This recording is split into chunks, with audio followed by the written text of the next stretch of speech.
Hey there, how's it going? Welcome to the third video in the I Fall in English series. So far, this has been a very autobiographical series.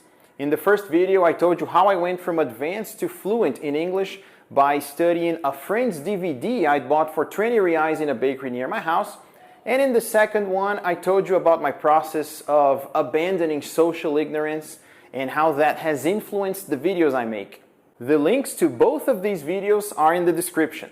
And, well, since no one has complained or asked me to change the subject, today I'm going to talk about myself again. But don't worry, in this story, I'm just a supporting character. The protagonist is someone way younger, cuter, and furrier. On August 13th, 2021, my father gave me a ride to a stationery store a few blocks from our house because I needed to have something printed and our printer at home wasn't working. It was a Friday morning. When we were in the store, my phone rang. It was Bruna. I've never liked to answer the phone when there are a lot of people around me in a closed space, like on the train, for example. So I went outside to take the call. I was on the sidewalk talking to Bruna. She was telling me something I don't remember when I interrupted her abruptly and said, "There's a three-legged dog across the street. Gotta go. Talk to you later." I hung up, whistled. The dog came, sat down in front of me. I started petting him, and I asked the girls who worked at the store if they had ever seen him. They said they hadn't. Took some pictures. I took some pictures as well, sent them to Bruna, to which she simply replied, "Take him." Take him.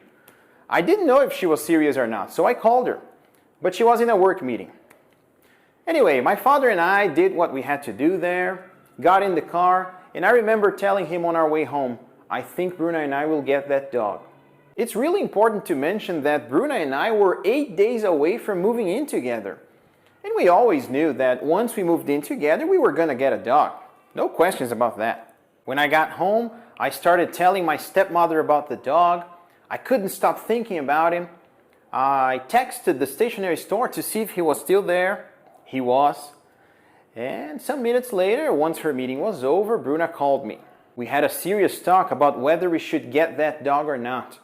Bruna pointed out that it would be a good idea to live in the new apartment for a couple of months before getting a dog, so that we could get used to the new routine and all. Also, we didn't know what kind of special care a three-legged dog would require. So by the end of the call, we decided we would help the dog find his owner or a new home, but we wouldn't stay with him. We were so sad. But on that same day, Friday, August 13th, I went back to the stationery store at around 4:30 p.m. and the dog was still there. And to make things a little more difficult than they already were, he got so excited to see me. I went to Bruna's house that evening. We spent the weekend together. We exchanged a lot of messages with the girls from the store. We posted pictures of him on Instagram and Facebook to try to find his owner. And on Sunday morning, August 15th, we received a message saying he had run away.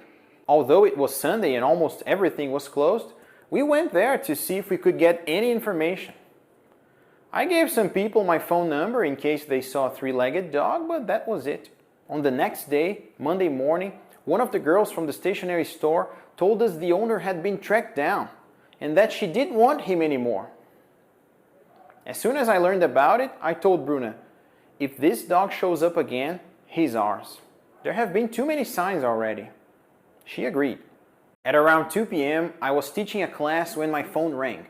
It was one of the girls from the stationery store telling me she knew where the dog was and asking me if Bruna and I were going to stay with him.